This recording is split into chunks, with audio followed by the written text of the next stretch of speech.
Bismillahirrahmanirrahim. Assalamualaikum warahmatullahi wabarakatuh. Alhamdulillah wassalatu wassalamu ala Rasulillah wa ala alihi wa ashabihi wa man tabi'ahum bi ihsanin ila yaumil qiyamah, amma ba'du. Kita akan lanjutkan pada hadis berikutnya, yaitu an Abdullah bin Amr bin al-As wa Abi Hurairah wa Aisyah radhiyallahu taala anhum qalu qala Rasulullah sallallahu alaihi wasallam, telah bersabda baginda Rasul sallallahu alaihi wasallam, wailun lil aqabi minan nar, yaitu wail, yaitu kecelakaan bagi tumit-tumit dari api neraka. Jadi saudara kaum muslimin, di sini yang pertama adalah seorang sahabat yang bernama itu Abdullah bin Amr bin al-As. Itu beliau adalah yaitu Ibn As bin Wa'il al-Qurasi As-Sahmi, seorang yang ahli ibadah dan penghafal hadis-hadis Nabi kita Muhammad sallallahu alaihi wasallam. Akan tetapi riwayat yang dinukil darinya tidaklah lebih banyak dari riwayat Abu Hurairah, sebab beliau memfokuskan dirinya dalam beribadah. Itu disebutkan bahwasanya keunggulan dan kesungguhannya di dalam beribadah sampai-sampai mendapat teguran dari baginda Rasul sallallahu alaihi wasallam. Dia sendiri bercerita tentang dirinya, ukhbiran Nabi sallallahu alaihi wasallam anni aqul. Nabi dikabarkan bahwasanya aku telah berkata, wallahi la asumanan nahar wa la akumanan laila. Demi Allah, aku akan senantiasa berpuasa sepanjang siang dan sholat sepanjang malam selama aku masih hidup. Maka Nabi SAW pun berkata kepadaku, benarkah engkau mengatakan demikian? Aku pun berkata, ayah dan ibuku yang aku akan korbankan menjadi tebusanmu, wahai Rasulullah. Iya, aku telah mengatakannya. Ya, maka Nabi mengatakan, engkau tidak akan mampu melakukan itu. Tetapi hendaklah engkau berpuasa, kemudian berbuka. Hendaklah engkau sholat, kemudian tidur. Engkau berpuasa dalam setiap bulan itu 3 hari. Karena satu kebajikan akan dilipat gandakan menjadi 10. Sehingga hal itu menjadi terhitung 30. Ya, terus. Sehingga Nabi menyebutkan, menyarankan agar dia tidak berlebihan dalam yaitu ibadah. Ya, yang demikian itu sama seperti puasa setahun, kata Nabi SAW. Lalu Abdullah bin Amr pun mengatakan, aku masih bisa melakukan lebih dari itu. Maka Nabi pun mengatakan, kalau begitu puasa sehari dan berbukalah, yaitu 2 hari. Lalu Abdullah bin Amr mengatakan, aku masih mampu melakukan lebih dari itu. Maka Nabi mengatakan, kalau begitu puasa sehari dan berbukalah sehari. Itu adalah puasa Daud. Itu adalah seutama-utamanya puasa. Maka Abdullah bin Amr lagi berkata, aku masih mampu melakukan demikian, lebih dari itu. Maka Nabi mengatakan, tidak ada puasa yang lebih utama dari puasa saudaraku Daud. Jadi saudara kaum muslimin, hadis ini menunjukkan kepada kita betapa semangatnya sahabat yang bernama Abdullah bin Amr bin al-As, yaitu di dalam ibadah. Ya, sampai mendapatkan teguran dari Nabi kita Muhammad sallallahu alaihi wasallam. Para ahli sejarah berbeda pendapat tentang wafatnya, baik dari tempat maupun waktunya. Dan Imam Ahmad yaitu disebutkan bahwasanya wafatnya adalah pada malam peristiwa Al-Harrah, akhir bulan Zulhijjah tahun 63 Hijriah. Maka semoga Allah meridhoinya. Dan ingat saudara kaum muslimin, Nabi kita sallallahu alaihi wasallam mengatakan, seseorang akan mati yaitu sesuai dengan kebiasaan ketika dia hidup. Ya.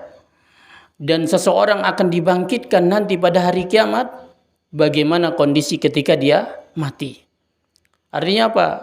Kalau orang itu terbiasa ibadah, ya, sebagaimana sahabat ini, maka dia akan mati dalam keadaan beribadah. Maka kita mohon kepada Allah, dengan ini Allah mencabut, Allah Subhanahu wa taala memberikan kepada kita husnul khotimah, akhir kehidupan yang baik, yaitu dengan kita mendengar yaitu cuplikan sejarah hidup, yaitu orang-orang yang terbaik dari sahabat Nabi kita Muhammad sallallahu alaihi wasallam.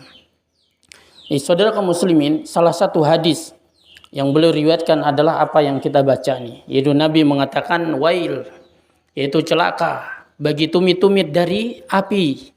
Ya, maksudnya di sini adalah api neraka di akhirat. Ya, karena api di dunia ini adalah api yang dimanfaatkan oleh manusia. Namun ini pun satu potongan, ya, api di dunia ini satu potongan dari 70 ya potongan api di neraka. Ya, diriwayatkan yaitu apa? Diambil satu potongan api yaitu di neraka lalu dicelupkan ke samudra sebanyak 3 kali. Kemudian baru bisa dimanfaatkan oleh penduduk bumi. Ya, dan ketika Nabi Ibrahim dilemparkan ke dalam api, ya, maka dikatakan kepada api tersebut, menjadi dinginlah engkau dan keselamatan bagi Ibrahim. Ya, kalau tidak maka engkau akan dikembalikan ke api neraka. Maka dikatakan api tersebut pun akhirnya padam. Api tersebut pun akhirnya pingsan. Saudara kaum muslimin, dan ada yang mengatakan wail di sini adalah yaitu sebuah lembah di dalam neraka jahanam. Ya. Intinya di sini saudara kaum muslimin, dalam hadis ini kita diajarkan agar benar-benar memperhatikan masalah wudu. Jangan sampai ada anggota badan wudu kita yang tidak terkena air wudu. Ya, karena sebab hadis ini, Nabi menyampaikan hadis ini karena melihat ada seorang yang berwudu, lalu bagian tumitnya belum kena air wudu, masih kering. Ya, oleh karena itu hendaknya ketika kita wudu benar-benar memperhatikannya. Tidak boleh mengentengkan, tidak boleh meremehkan. Karena Nabi memberikan ancaman bagi orang yang tidak peduli dengan wudunya. Karena wudu ini adalah kunci dari sholat. Ya, kunci dari sholat, dan sholat itu adalah tiang agama kita. Sholat adalah tiang agama kita. Makanya Nabi SAW menyarankan agar kita benar-benar membersihkan kaki, ya, anggota-anggota wudu yang lainnya. Ya, salah satu anggota yang jarang sampai sampai air di situ adalah tumit. Ya, makanya Nabi mengatakan wailul lil aqabi minan nar. Celakalah bagi tumit-tumit dari api neraka. Ya, terutama orang yang memiliki kaki yang pecah-pecah, ya, maka hendaknya dia guyurkan air wudunya, kemudian dia yaitu sela-selai jari jemari kakinya agar bisa sampai ke tempat tersebut. Saudara kaum muslimin, faedah yang bisa kita ambil dari hadis ini adalah yaitu wujubul i'tina bi a'dha'il wudu. Ya, yang pertama adalah wajibnya kita memperhatikan anggota-anggota wudu kita. Ya, karena anggota wudu ini yang sampai padanya air, nanti pada hari kiamat ketika kita dibangkitkan dari kubur akan bercahaya. Ya, akan bercahaya indah sekali. Ini pertanda umat Nabi Muhammad SAW dibandingkan umat-umat yang lainnya. Ya, dari tanda cahaya inilah, perhiasan inilah, yaitu Nabi kita akan menandai dan mengenal umatnya. Masya Allah, betapa senangnya kita ya. Ya, ditanda, dikenal oleh Nabi kita Muhammad SAW. Ya, oleh karena itu apa? Wajib kita perhatikan. Benar-benar perhatian masalah wudu. Jangan sampai ada yang rusak. Jangan sampai ada yang kurang. Nah, ini yang pertama. Faedah yang kedua dari hadis ini, al-wa'idus syadid 'alal muqassir fil wudu'ihi, yaitu ancaman yang keras bagi orang yang kurang perhatian dalam wudunya. Ya, acak-acakan, ya, tidak berusaha mengikuti tata cara wudu Nabi Muhammad SAW. Ya, jadi di sini ada ancaman. Ya, kemudian ada yang masih tidak kena air dan seterusnya. Ya, kemudian yang ketiga, faedah dari hadis ini adalah annal wajiba fi rijlain al-ghuslu fil wudu. Bahwasanya yang wajib pada kedua kaki adalah wajib untuk dibasuh. Ini berbeda dengan yaitu pendapat yaitu kelompok Syiah yang mengatakan cukup diusap, ya, tidak dibasuh. Mereka kalau wudu, orang-orang Syiah tidak membasuh kakinya, tetapi mereka mengusapnya. Ya, sementara apa? Kaki adalah bagian sesuatu yang paling dekat menyentuh tanah.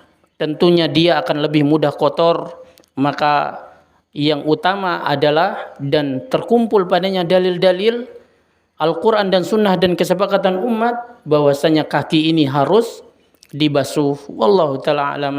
Inilah dia pelajaran kita pada pagi hari ini. Mudah-mudahan bermanfaat. Wassallallahu ala nabiyina Muhammad wa akhiru da'wana anil hamdulillahi rabbil alamin. Wassalamualaikum warahmatullahi wabarakatuh.